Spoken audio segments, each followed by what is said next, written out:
reward opportunities simply because, by virtue of the debt that hangs around our neck. That is not normal. It is not necessary. There are other ways of organizing our relationships with each other.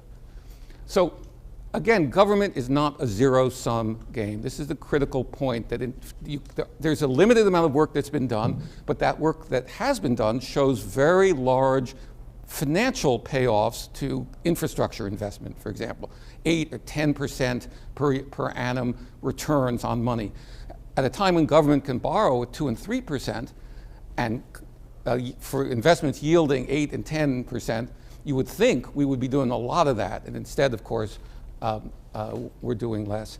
And similarly, the term redistribution, which we use so cavalierly in the academy, the term redistribution is itself a loaded term. It creates a presumption of correctness to baseline market distributions in the first place.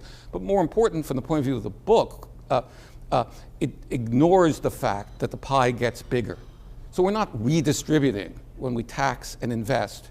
We're in fact investing and growing a bigger pie. And the question is, how will the returns on that investment be shared?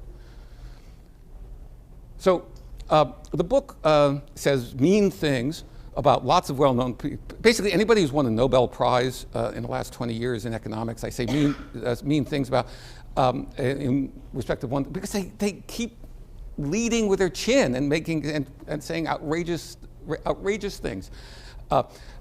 And of course, private markets are great.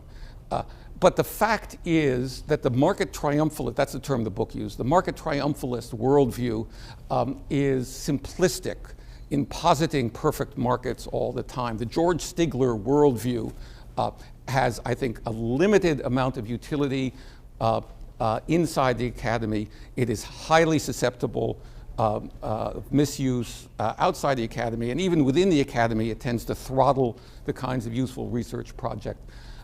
It's always delivered in this terribly condescending and oh, Ed, if only you understood the iron laws of economics, you would see that you have no choice for you to be poor and me to be rich. It's just the way the world works. And in fact, that's not true. And the policy lessons that are drawn from the market triumphalist worldview and that are frequently trumpeted by very well-known household name economists, all of them angling to be the next chairman of the Fed in a Republican administration, are describing policy solutions for a world that simply does not exist.